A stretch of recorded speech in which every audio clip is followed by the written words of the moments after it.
Hello students. आज हम national standards for organic production topic पर चर्चा करेंगे। लास्ट लेक्चर में मैंने आप लोगों को national programme for organic production के अंतर्गत विभिन्न कमिटीज़ के बारे में बताया था, जिसमें स्टीयरिंग कमेटी थी, नेशनल स्टीयरिंग कमेटी, जिसने national standards for organic productions and different policies के बारे में बताया था। तो आज हम वही नेशनल स्टैंडर्ड्स के बारे में डिस्कस करेंगे। National Standards for Organic Crop Production. This refers to production, processing, handling and labeling standards of the following product categories: crop production, livestock, poultry and products, beekeeping, apiculture, aquaculture production, food processing and handling, and any other category of products that the national accreditation body may include from time to time. So here we'll discuss about the organic crop production. Organic crop production management should cover a diverse planting scheme. Organic crop production management के अंतर्गत उसमें जो planting scheme होती है उसमें विभिन्नता जो है वो होनी चाहिए। जैसे कि पेरेनियल क्रॉप है तो it should include the plant based ground cover crops, और जैसे कि एनुअल क्रॉप्स है तो इस एनुअल क्रॉपिंग में रोटेशंस की प्रैक्टिस होनी चाहिए और उसमें कवर क्रॉप्स इंक्लूड होना चाहिए। साथ में उसमें leguminous crops, deep rooted, shallow rooted crops, ये सारे इंक्लूड होना चाहिए ताकि उसमें डाइवर्सिटी आ सके। ऑर्गेनिक क्रॉप प्रोडक्शन के अंतर्गत सबसे पहला है आपका crop production plan. Crop production plan, the producer seeking certification under the NSOP shall be required to develop an organic crop production plan. This plan shall include description of the crops in the production cycle, main and intercrop as per the agroclimatic seasons.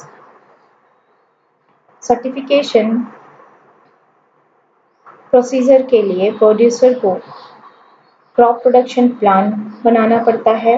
उस plan के अंतर्गत उसमें diversity के लिए उसको पूरा production cycle जो है वो बनाना पड़ता है और वो भी उसके एग्रोक्लाइमेटिक सीजन के अकॉर्डिंग होना चाहिए। Next, description of practice and procedures to be performed and maintained. वो कौन कौन सी प्रैक्टिसेस करेगा, उसकी क्या प्रोसीजर्स होंगे और उसको वो कैसे परफॉर्म करेगा और उसको कैसे मेंटेन करके रखेगा। प्रोड्यूसर्स इन सारी चीज़ों की जानकारी उसके पास प्लान के रूप में होना चाहिए। Then next, list of inputs used in production along with their composition, frequency of users, application rate and source of commercial availability. वो कौन से फर्टिलाइजर्स यूज़ कर रहा है, कौन से पेस्टिसाइड्स यूज़ कर रहा है, अगर फर्टिलाइजर यूज़ कर रहा है तो उसका कंपोजिशन क्या है। वैसे तो इसमें फर्टिलाइजर यूज़ करना नहीं है, अगर वो कंपोस्ट यूज़ कर रहा है या FIM यूज़ कर रहा है तो उसका क्या कंपोजिशन है, वो कब कब और किस रेट से उसका एप्लीकेशन कर रहा है और उसका सोर्स क्या है। इन सब चीज़ों की जानकारी उसके पास उपलब्ध होनी चाहिए। Then source of organic planting material, seeds and seedlings वो कहाँ से प्राप्त कर रहा है, उसका सोर्स क्या है। Description of monitoring practices and procedures to be performed and maintained to verify that the plan is being implemented effectively, and description of the management practices and physical barriers established to prevent commingling and contamination of organic production unit from conventional farm, split operations and parallel operations. वो कैसे managing practices कर रही है उसकी पूरी description उसके पास होनी चाहिए। कन्वेंशनल फार्म्स को ऑर्गेनिक फार्म से अलग रखने के लिए फिजिकल बैरियर्स उसने एस्टैब्लिश किया है कि नहीं, ताकि उसमें ऑर्गेनिक प्रोडक्शन में किसी भी तरह का कंटामिनेशन ना हो। देन नेक्स्ट आपका आता है कन्वर्जन रिक्वायरमेंट या फिर conversion period. The time between the start of organic management and certification of crops and animal husbandry is known as the conversion period. Conversion period वो पीरियड होता है जब वो ऑर्गेनिक मैनेजमेंट स्टार्ट करता है और जब उसको क्रॉप्स की सर्टिफिकेशन प्राप्त हो जाती है, उस बीच का जो पीरियड होता है वो उसका कन्वर्जन पीरियड कहलाता है। The whole farm including livestock should be converted according to the standards over a period of 3 years। लगभग 3 साल का पीरियड कन्वर्जन पीरियड जो है वो माना जाता है, जिसमें उसको पूरी तरीके से सर्टिफिकेशन मिल सकता है। The requirements prescribed under this standard shall be met during the conversion period। जो भी स्टैंडर्ड्स बनाए जाते हैं उस स्टैंडर्ड्स को उन कन्वर्जन पीरियड के उस पीरियड में से सारे स्टैंडर्ड्स जो हैं वो अपना लेना चाहिए ताकि उसे सर्टिफिकेशन प्राप्त हो सके। Applicable from the commencement of the conversion period till its conclusion। To ensure a clear separation between organic and conventional production, a buffer zone or a natural barrier should be maintained। Organic और conventional production को पूरी तरीके से अलग रखने के लिए उसको एक बफर जोन या नेचुरल बैरियर का उपयोग करना चाहिए। If the whole farm is not converted, the certification program shall ensure that the organic and conventional parts of the farm are separated and inspectable। In case of perennial plants other than grassland, the first harvest may be certified as organic after at least 36 months of organic management according to the requirements prescribed under these standards। Perennial plants वैसे भी 2 years और 3 years के होते हैं, तो after this period perennial plants को अगर वो प्रिस्क्राइब्ड स्टैंडर्ड्स के अकॉर्डिंग पाया जाता है तो सर्टिफाइड किया जा सकता है। Then organic products in conversion period shall be told as produce of organic agriculture in conversion. Conversion period के अंतराल में जो भी ऑर्गेनिक प्रोडक्ट्स फार्म से निकलते हैं उसे produce of organic agriculture in conversion के नाम से सेल किया जा सकता है। Now come to the landscape. Organic farming shall contribute beneficially to the ecosystem. The certification program shall be set standard procedures for a minimum percentage of farm area to facilitate biodiversity and nature conservation। The area which should be managed properly and linked to facilitate biodiversity। Farmer का landscape ऐसा होना चाहिए कि ecosystem को कोई भी या किसी तरह की भी हानि ना पहुंचे और इकोसिस्टम जो है वो बना रहे। उसके लिए जो बायोडाइवर्सिटी है उसको फैसिलिटेट करने के लिए एक्सटेंसिव ग्रासलैंड है, जैसे कि ड्राई लैंड है, रीड लैंड है, इसको प्रॉपरली मैनेज करके रखना चाहिए। और all areas which are not under rotation and are not heavily manured, उसे भी हमको रोटेशन के अंतर्गत लेना चाहिए और मैन्यूर्स उसमें अप्लाई करना चाहिए। Next, extensive pastures, meadows, extensive grasslands, extensive orchards, hedges, and bushes and forest lines, and ecologically rich fallow land or arable land, and ecologically diversified field margins, and waterways, pools, springs, ditches, and all these which are not used for intensive agriculture, they should be managed properly so that ecosystem should be good. Now come to the choice of crops and varieties. हमें कैसी crops की and उसकी varieties की choice करनी चाहिए. All seeds and plant material should be certified organic. Species and varieties cultivated should be adapted to the soil and climatic conditions and be resistant to pests and diseases. In the choice of varieties, genetic diversity shall be taken into consideration. जितने भी seeds और plant material हम planting के लिए use करते हैं वो organic certified होनी चाहिए, पेस्ट एंड डिसीज से रेजिस्टेंट वैरायटीज होनी चाहिए. When organic seed and plant material are available, they should be used. When certified organic seed and plant materials are not available, chemically untreated conventional seed and plant material shall be used. अगर producers के पास organically certified seed and plant material उपलब्ध नहीं है तो वो conventional seed को और प्लांट मटेरियल को प्लांटिंग के लिए यूज कर सकता है बशर्ते कि उसमें किसी भी तरह का केमिकल ट्रीटमेंट ना हो. The use of genetically engineered seeds, transgenic plants or plant material is prohibited.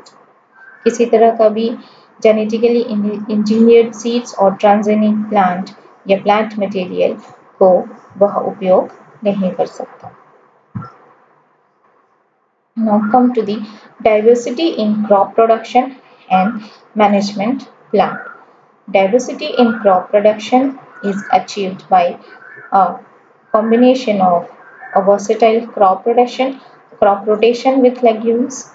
किस तरह की डाइवर्सिटी क्रॉप प्रोडक्शन में होनी चाहिए? क्रॉप रोटेशन में उसे इन जनरल सीरियल क्रॉप्स के साथ लेग्यूम्स क्रॉप्स का क्रॉप रोटेशन अपनाना चाहिए. An appropriate coverage of the soil during the year of production which diverse plant species और soil conservation के लिए उसे appropriate coverage जो है वो अपनाना चाहिए. Next, the organic farm shall require that the sufficient diversity in time or place in a manner that takes into account pressure from insects, weeds, disease and other pests while maintaining or increasing soil, organic matter, fertility, microbial activity and general soil health. For non-perennial crops, this is normal but not exclusive, achieved by means of crop rotation, preferably by leguminous crops. Next, soil fertility shall be maintained through, among other things, the cultivation of legumes or deep-rooted plants and the use of green manures, along with the establishment of a program of crop rotation several times in a year and fertilization with organic inputs. Soil fertility को भी कुछ इस तरह से maintain किया जा सकता है कि क्रॉप रोटेशन में लेग्यूम्स क्रॉप्स को इंक्लूड किया जाए जिससे नाइट्रोजन की उपलब्धता मृदा में बढ़े. शैलो रूटेड क्रॉप्स के बाद डीप रूटेड क्रॉप्स को भी लगाया जा सकता है जिससे सिर्फ सरफेस की सॉइल से न्यूट्रिएंट का लॉस होने के बाद जब हम डीप रूटेड प्लांट्स लगाएं तो वो नीचे की सॉइल से भी न्यूट्रिएंट्स को ले सके। और ग्रीन मैन्योरिंग हमें करना चाहिए, अपनाना चाहिए, जो कि डिफरेंट न्यूट्रिएंट्स से भी एनरिच करेगा सॉइल को और एक बायोमास भी उसको प्रदान करेगा।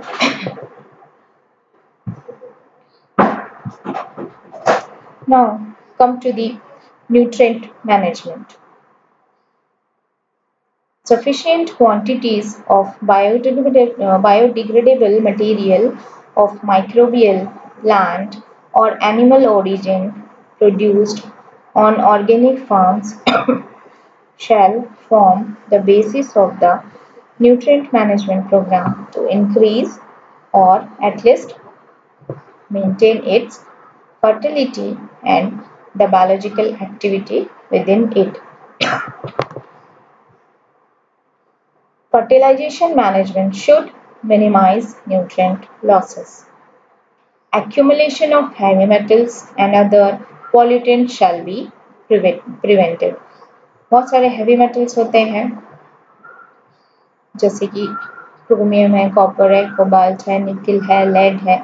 इनका एक्यूमुलेशन जो है वो सॉइल पे नहीं होना चाहिए और फर्टिलाइजेशन मैनेजमेंट ऐसा अपनाना चाहिए कि मृदा से न्यूट्रिएंट का लॉसेस जो है वो कम से कम हो। Non-synthetic mineral fertilizers and brought-in biofertilizers shall be regarded as supplementary and not as a replacement for nutrient cycle.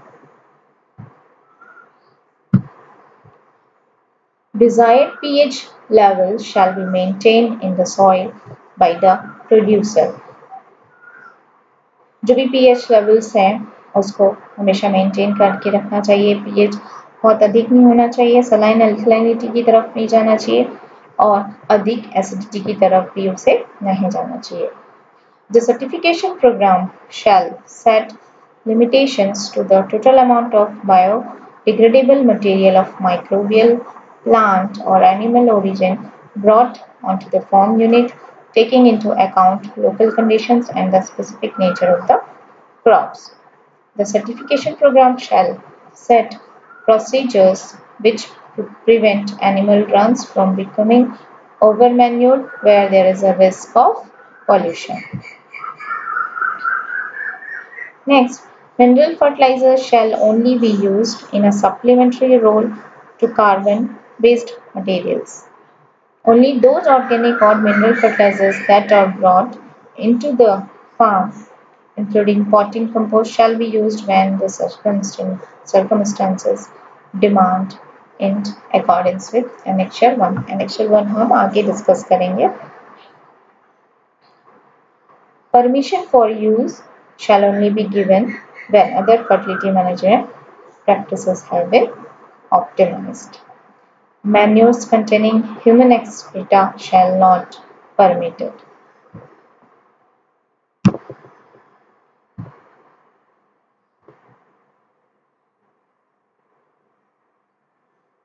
Next year, mineral fertilizer shall be applied in their natural composition and shall not be rendered more soluble by chemical treatment. किसी भी chemical treatment के द्वारा mineral fertilizer का application नहीं किया जाना चाहिए। जिस तरह से वो raw आया है उसी तरह से उसको apply किया जाना चाहिए। The certification program shall be down restriction for the use of inputs such as mineral potassium, magnesium fertilizers, trace elements, manures and fertilizers with a relatively high heavy metal content and all other unwanted substances. वो सारे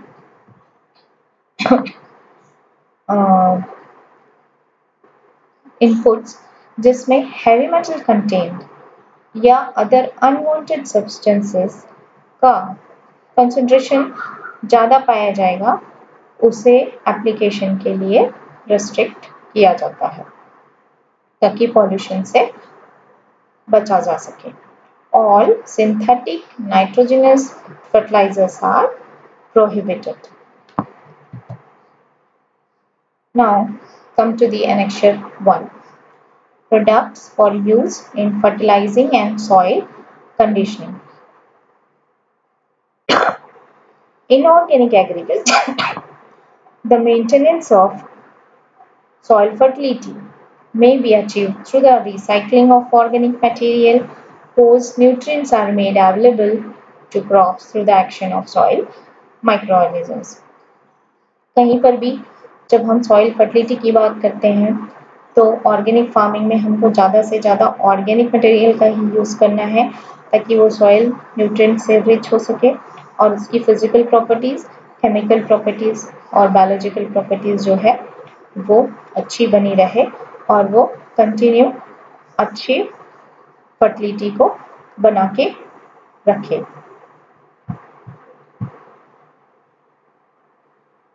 Inputs and condition for use. Matter produced on an organic farm unit. Farmyard manure, poultry manure, slurry, cow urine are permitted. Crop residues and grain manure, straw and other mulches are permitted. Concentrated organic manures like blood meal, meat meal, bone meal are restricted. Restricted use है इसका. Compost made from any carbon-based residue are restricted. तो यहाँ पे हम देख सकते हैं कि कौन से इनपुट्स है जिसको हम यूज कर सकते हैं फार्म पर और कौन से किसका यूज रिस्ट्रिक्टेड है जिसको हम कम से कम यूज करें और कुछ इनपुट्स हैं जिनको हमको बिल्कुल भी यूज नहीं करना है. They are prohibited.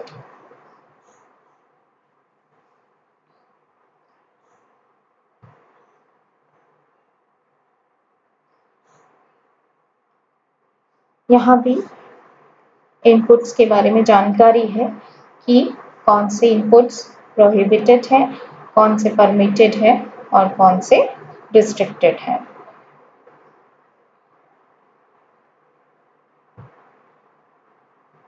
मिनरल्स में हम कैल्शियम क्लोराइड और calcium carbonate of natural origin जैसे कि लाइमस्टोन है, जिप्सम है, फास्फेट चॉक है, इनका हम यूज कर सकते हैं.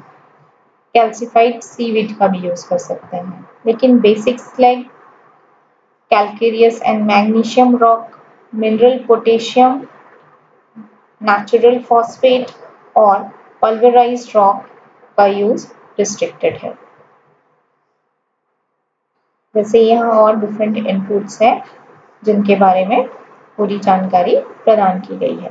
माइक्रोबायोलॉजिकल प्रिपरेशंस में बैक्टीरियल प्रिपरेशंस, बायोफर्टिलाइजर्स का यूज परमिटेड है. बायोडायनेमिक प्रिपरेशंस का यूज परमिटेड है. Plant preparations and botanical extracts permitted है. वर्मिकल्चर, पीट, all are permitted.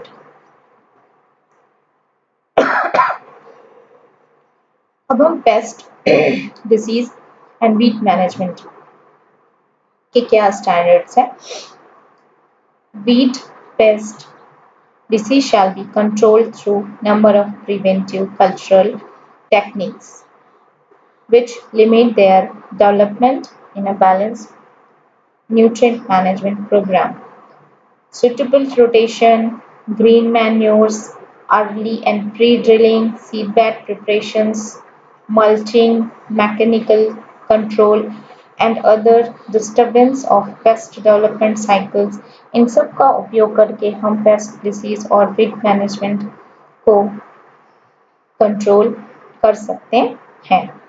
The use of synthetic herbicides, fungicides, growth regulators, synthetic dyes, insecticide and other practices are prohibited. हम इनसे बिल्कुल भी किसी भी तरह का सिंथेटिक हर्बिसाइड या फंजीसाइड्स इनका हम यूज नहीं कर सकते. Permitted products for plant pest and disease control are listed in annexure 2. आगे हम एनेक्चर 2 में देखेंगे. The producer shall keep documentary evidence of the need to use the product. The use of genetically engineered organisms or products is prohibited. The natural enemies of pest and disease should be controlled by a number of preventive cultural techniques which limit their development. Example, suitable rotations, grain manuring and balanced fertilizing program. Earlier this already I have discussed. And the natural enemies of pest and disease should be protected and encouraged through proper habitat management. जो natural enemies होते हैं paste और disease की उनको protect करना चाहिए और encourage करना चाहिए. Then pest management should be regulated by understanding and disrupting the ecological needs of the pest. And an ecological equilibrium should be created to bring about a balance in the pest predator cycle.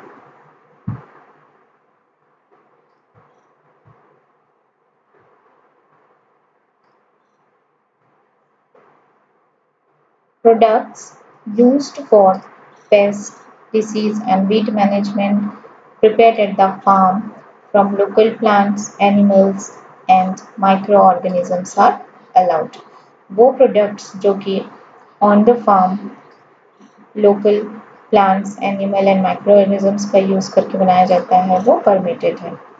Thermic weed control and physical method for pest, disease and weed management are permitted, but thermic sterilization of soils to combat pest and disease is restricted to circumstances where a proper rotation or renewal of soils cannot take place.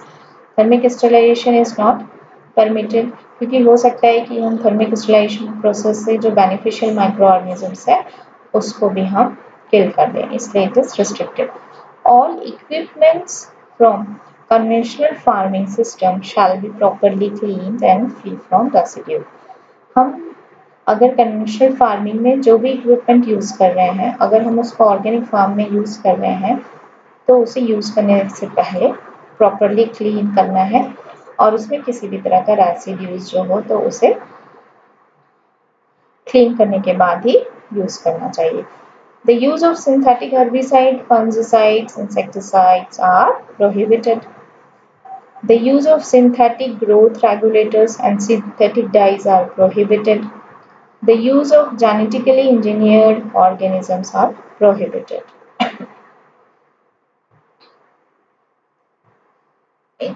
इस annexure में हम देख सकते हैं कि substances from plant and animal origin में से क्या permitted है और क्या restricted है.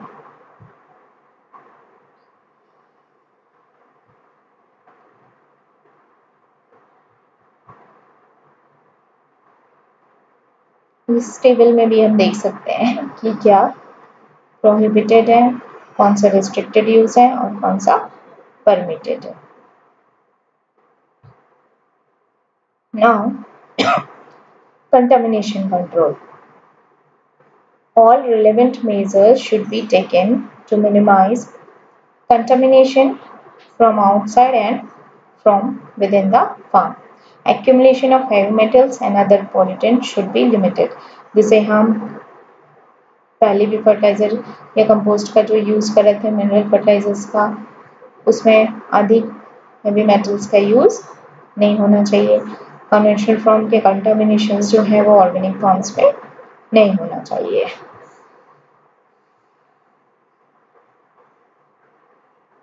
Then soil and water conservation.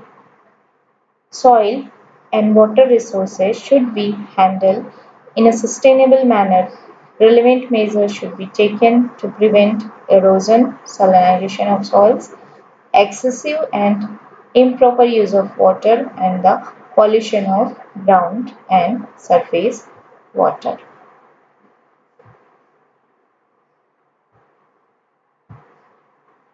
Thank you.